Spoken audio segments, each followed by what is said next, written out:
In this class, we're going to study digital signals, and so these are often referred to as a discrete or a two-state signal. The two-state part is the thing we really want to focus on right now, and so you can think of a two-state signal as a light switch, right? The light switch is either on or off. It's either up or down. The lights are either on in the room or they are off in the room. That's a two-state kind of system. Now, each state has an associated logic level. A low logic level is a logical 0. A high logical level is a logical 1. So when we refer to the ones and zeros of a discrete waveform or a digital waveform, we're talking about these high and low spots that you see here in the actual digital signal. Now, as we further look at this, we can also state how long the digital signal is in the 1 or 0 state. The time the logic level is 1 is known as the on time. The time the logical level is 0 is known as the off time. The period of a signal is defined as the on time plus the off time, and this is going to be a very important definition as you move forward in all of your classes, because there's a relationship here between the period and what we refer to as the frequency, and so that's going to keep coming up more and more as the discussion sort of advances on this idea.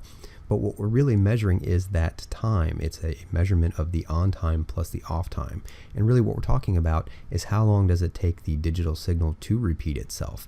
Now, that doesn't necessarily mean that it is periodic or aperiodic. We're just looking at how long does it take to transition from on and then off and then back to on again. That's really the period of a signal. When the digital signal transitions from an off state to an on state, or from a logical 0 to a logical 1, this is also referred to as the leading edge of the signal. When it transitions from a logical 1 to a logical 0, this is referred to as the trailing edge of a signal. And again, these are also going to be very important definitions as we begin to analyze the way the circuits behave. The last thing we're going to discuss is the idea of a duty cycle. Now, when we define duty cycle, we define it as the ratio of the on time to the period. So what we're saying is we're going to divide the on time by the period.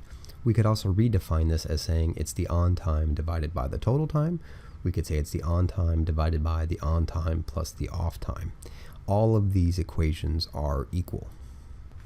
Because the duty cycle is a ratio, it's always going to be recorded as a percentage. So your answer should always be something like 2.5% or 20% or 50% or 76.35%, but it should always be recorded as a percentage. Now, what that should also tell you is that anytime you calculate your duty cycle and you end up with a value greater than 100%, you have inverted your operation. You have flipped the calculation, and so what you are really doing is you're dividing the period by the on time, or the total time by the on time. And so you want to watch out for that error. It's probably the most common one made by students, especially during the exam.